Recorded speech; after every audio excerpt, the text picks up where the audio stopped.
আসসালামু আলাইকুম। বাংলাদেশ স্বাধীন হয়েছে প্রায় ১.৫ মাসের বেশি হলো, কিন্তু বাংলাদেশ কি আসলে মুক্ত হলো কিনা সেটা নিয়ে খুব গভীরভাবে চিন্তা করা প্রয়োজন। বাহ্যিক যে পরিস্থিতি, সেই পরিস্থিতিতে যেটা মনে হচ্ছে যে রয়ের বাংলাদেশের যে বিচরণ, স্বাধীন বিচরণ এই গত ১৫ বছরে প্রতিষ্ঠিত হয়েছে, সেই বিচরণ এখনো পর্যন্ত আছে।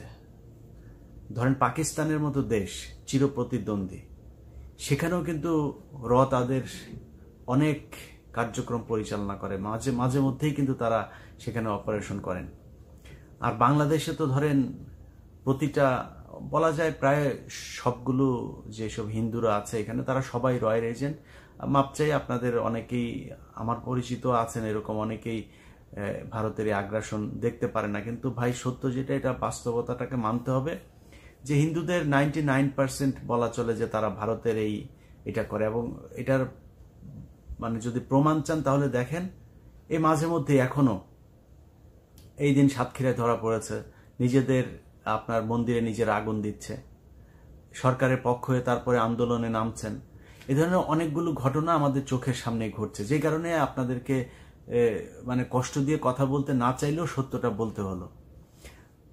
তার সাথে আছে আওয়ামী লীগ, এরা সবই এক একটা রয়ের এজেন্ট। কারণ আওয়ামী লীগ এমন একটা দল, এরা সেই জন্ম থেকে, এটা কি শেখ মুজিবের যে এটা বলা হয়ে থাকে, এটার ছোটখাটো প্রমাণও অনেকেই উপস্থাপন করেছেন যে শেখ মুজিবের বাপ ছিল হিন্দু এবং শেখ মুজিবের নাম হচ্ছে দেবদাস চক্রবর্তী। তার মায়ের বৈবাহিক যে সম্পর্ক, তার আগেই তিনি তাকে গর্ভে নিয়েছিলেন। এরপরে তাকে আপনারা জানেন যে সেই অরুণ কুমার টুমার, এগুলোর ব্যাপার, ওইটা নিয়ে কথা বলতে চাই না। তো এই শেখ মুজিব যে মানে রক্তটা যেহেতু ওইখানকার, সেই কারণেই কিনা জানি না, তাদের ভারতের প্রতি একটা টান আছে। এবং সেই টান থাকার কারণে তারা সবসময় ক্ষমতায় আসার আগে ভারতের হয়ে, তারপরে শেখ মুজিব আপনার সেই 10ই জানুয়ারি দেশে আসার আগে সে হয়ে আসলো কলকাতা, দিল্লি। আবার সেই শেখ মুজিব ওইখান থেকে তাদের সেই সংবিধান, তারপরে স্বাধীনতার ঘোষণাপত্র সব বাদ দিয়ে ইন্ডিয়া যেভাবে তাকে বলল সেইভাবে ইন্ডিয়ান সংবিধানের আদলে যেভাবে বাংলাদেশের সংবিধান শুরু হলো। তো সবকিছু মিলায়ে 2009 সালেও যখন শেখ হাসিনা 8 সালে যখন ক্ষমতায় আসার পরপরই এই যে কথিত বিডিআর বিদ্রোহের নামে যে সেনাবাহিনীর অফিসারদেরকে হত্যা করা হলো, এগুলো সবই সেই ভারতের চাল। সো এরা জন্মগতভাবে, এই দলটা হচ্ছে এই ভারতের পয়দা, এবং তারা সবসময় ভারতের হয়েই বাংলাদেশের মানুষের বিরুদ্ধে কাজ করে, যেটা এই গত 15 বছরে সবচাইতে বেশি ঘটেছে। এখন সেই ঘটনার পরে কি হলো, এখন দেখেন প্রতিটা জায়গায়, একদম গ্রাম থেকে শুরু করে গণভবন, বঙ্গভবন পর্যন্ত সব জায়গায় রয়ের বিস্তৃতি লাভ করেছে। আপনি যদি এই গেল কয়েকদিন ধরে ধরেন ডক্টর কনক সারোয়ারের সহ আরো অন্যান্য যেসব বিভিন্ন জায়গায় ইউটিউব, ফেসবুকে আপনারা যদি কিছু ঘটনা দেখেন, এবং ইদানিং তৃতীয় মাত্রাতেও আপনারা বেশ কয়েকটা প্রোগ্রাম দেখেছেন জিল্লুর ভাইয়ের এখানে, সেখানে একদম স্পষ্ট, যদি এই সেনাবাহিনীর কথাগুলো আপনারা যদি শুনে থাকেন, এই ব্যাপারে কারো একটা শিশুরও কোনো সন্দেহ থাকার কোনো কারণ নাই যে বাংলাদেশটা গেল 15 বছর ধরে ভারত চালিয়েছে। এবং আমাদের ডিজিএফআই বলেন, এনএসআই বলেন, এসবি, সিআইডি সবচাইতে প্রভাবশালী সংস্থা হিসেবে বাংলাদেশে একদম ফিজিক্যালি কাজ করেছে এখন এটা যদি সত্য হয়ে থাকে, তাহলে এখন কি সেই আছে কি নাই? তাদেরকে সরানোর জন্য কি কোনো ব্যবস্থা নেওয়া হয়েছে, নাকি তারা এখনো কার্যক্রম পরিচালনা করে যাচ্ছে? এটা তো তাহলে বের করা আমার রাষ্ট্রের নিরাপত্তার জন্য, সার্বভৌমত্বের জন্য খুবই দরকার। সেটা কি করা হয়েছে?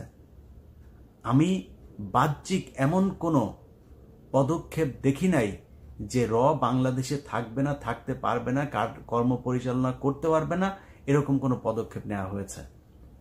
আপনি দেখেন প্রথম পদক্ষেপ কোনটা নেওয়া উচিত ছিল।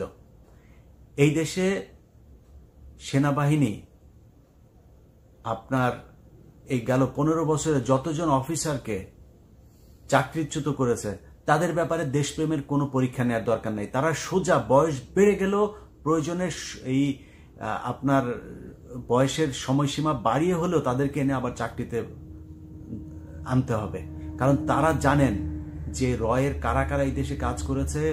25শে ফেব্রুয়ারি যে 2009 সালে যে বিডিআর অফিসারদেরকে হত্যাকাণ্ড করা হয়েছে, সেটার সাথে কারা জড়িত হয়েছিল এই ঘটনাগুলো তারা জানেন। এটা করা হয়েছে? করা হয় নাই। বিডিআর এর যে সৈনিকরা এখন পর্যন্ত জেলখানায় আছেন, তাদেরকে সারানোর জন্য কোনো ব্যবস্থা নেওয়া হয়েছে? কতদিন লাগে? আপনারা এখানে এসে তারপরে বসে জনগণের টাকায় অলরেডি 1 মাসের বেতন তো নিয়ে নিয়েছেন, আরো কতদিন লাগবে? তারা জেলখানায় এখনো জেল খাটছে। এগুলোর ব্যাপারে খুব তড়িৎ পদক্ষেপ নিতে হবে।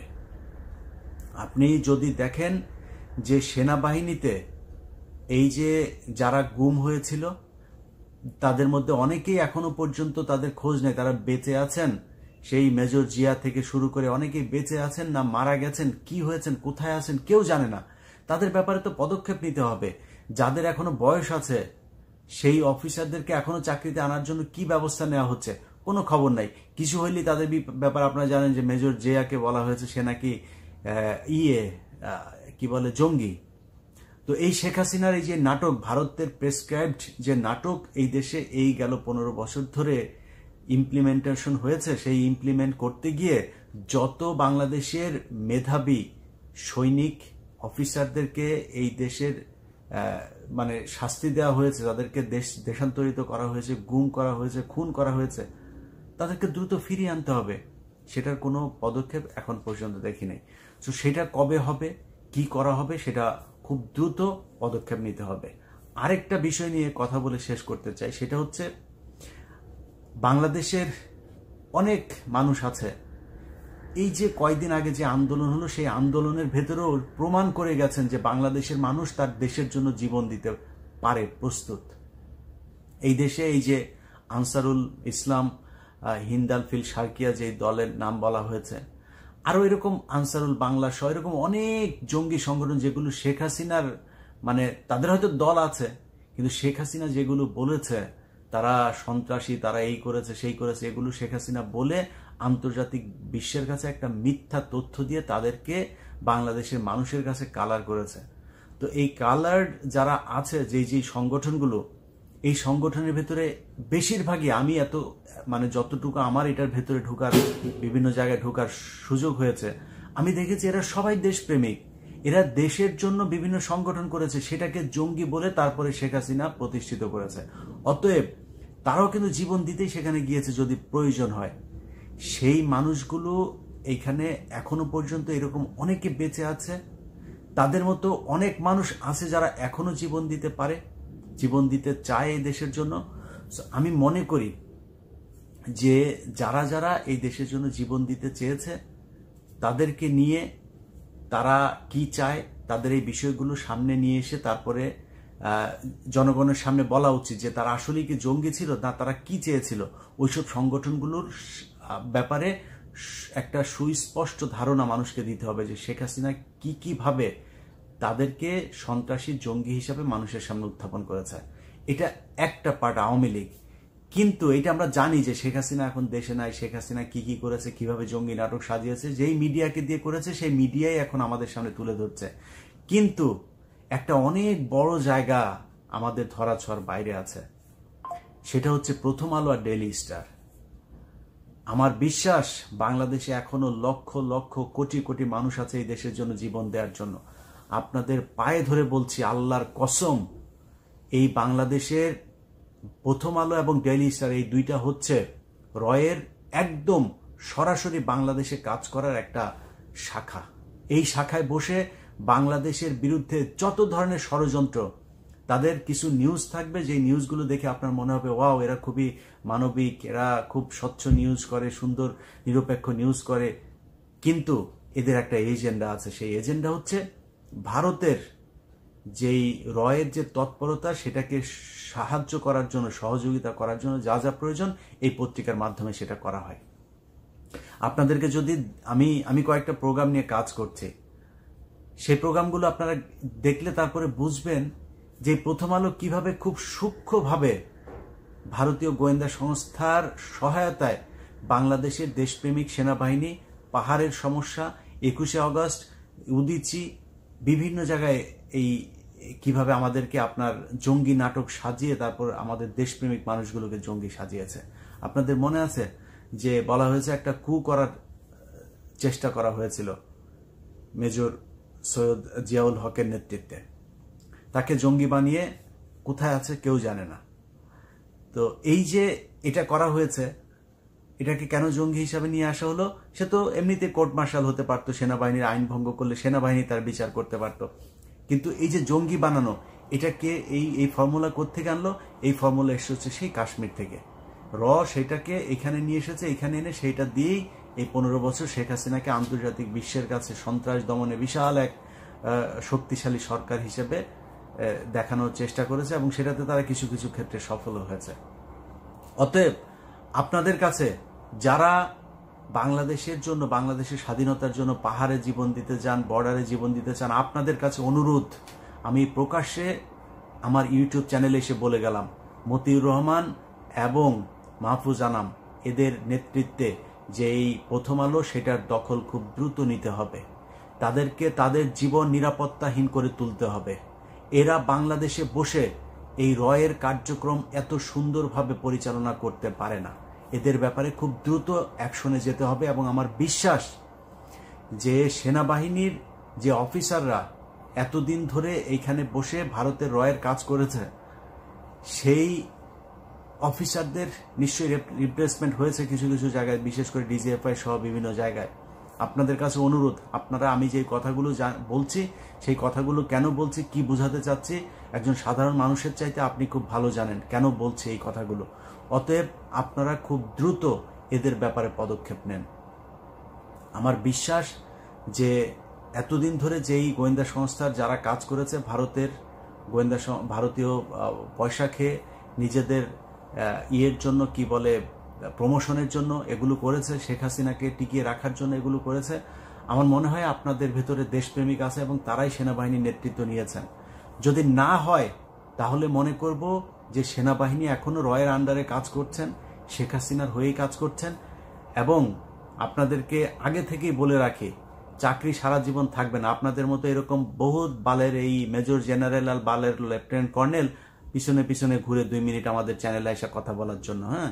অতএব আপনাদের মতো এরকম বালের লেফটেন্যান্ট কর্নেল, মেজর জেনারেল বালছাল যদি নাকি দেশের বিরুদ্ধে যান না, এই সুযোগ পাওয়ার পরেও আপনারা রিটায়ারমেন্টে গেলে কিন্তু আপনাদেরকে ছাড়া হবে না। একদম মান সম্মান ওই এক কোথাকার এক চাঁদাবাজ টিভির কাছে যায়, তারপরে আপনাদের এই সেনাপ্রধান গিয়া দেয়, অডিও দেয়। কেন দেয় জানেন? কারণ হচ্ছে ওনাদের আরেকজনের আবার আকাম কুকামের সব জিনিসপত্র তাদের কাছে জিম্মি করে তারপরে তার বক্তব্য নেয়। অতএব এই চাঁদাবাজি করলে কিন্তু এরকম যার তার কাছে ধরা থাকতে হবে, চাকরি গেলে কিন্তু ন্যাংটা করে ছাড়া দেওয়া হবে। সো এখনো সময় আছে, সেনাবাহিনীকে বলবো যে ভালো হয়ে যান। আপনাদের বালের ইয়েতে ভয়ও পায় না, কিছুই না, আপনাদেরকে পান্তা ভাত বানায় দেওয়া হয়েছে। এবার আর ওই আগের মতো অত ধন ফোন করতে পারবেন না। আপনারা এই কয়েকদিনে 1.5 মাসের ভেতরেও আপনারা বিভিন্ন গণমাধ্যমে ফোন করে থ্রেট করেন, এই নিউজ করা যাবে, ওই নিউজ করা যাবে না। আপনার বাপের টিভি চ্যানেল না, আপনার বাপের পত্রিকা যে আপনি ফোন করে থ্রেট করেন, এইসব বন্ধ করেন। যদি দেশের জন্য প্রয়োজন হয় আপনি আমারে কিল করে ফেলেন, কোনো সমস্যা নাই, যদি সেটা দেশের স্বার্থে হয়। আপনাদেরকে চিনি সেই 2010 সাল থেকে। সো আমরা বিশ্বাস করি এখনো পর্যন্ত যে সেনাবাহিনীতে সেই 2010 সাল, 11-12 সাল পর্যন্ত যে অফিসাররা ছিল, তাদের যেমন দেশপ্রেম ছিল, আপনাদের ভেতরে সেই দেশপ্রেম আছে, সেই দেশপ্রেমিকরা এখনো আছে। সম্মান রাখতে চাই, আশা করি আপনাদের এই সম্মান আপনারা যোগ্যতার মাধ্যমে এটাকে টিকিয়ে রাখবেন। আমরাও চাই আপনাদেরকে সম্মান করতে। যাই হোক, যেটা বলতে চেয়েছি যে আমার দেশটা এখনো নিরাপদ না। এদেশের সার্বভৌমত্বের জন্য গোয়েন্দা সংস্থাকে আরো কঠোর হইতে হবে, এবং ভারতীয় যে গোয়েন্দা সংস্থা সরাসরি এখানে কাজ করেছে, কারা কোথায় কি করেছে, আমি বিশ্বাস করি যে আপনারা খুব দ্রুত সেগুলো প্রকাশ করবেন। যাদেরকে মিথ্যাভাবে জঙ্গি বানানো হয়েছে তাদের ব্যাপারে ব্যবস্থা নেবেন। জঙ্গি বানানোর জন্য এই যে ডেইলি স্টার এবং প্রথম আলো কিভাবে কাজ করেছে সেটা আপনারা জানেন, সেই ব্যাপারে পদক্ষেপ নেবেন। পাহাড়ে এখন যা হচ্ছে সেখানে কাদেরকে আপনাদের প্যাট্রোনাইজ করা উচিত আর কাদেরকে দমন করা উচিত সেটাও আপনারা জানেন। সো এই কাজগুলো করবেন। সবাই ভালো থাকবেন। আল্লাহ হাফেজ।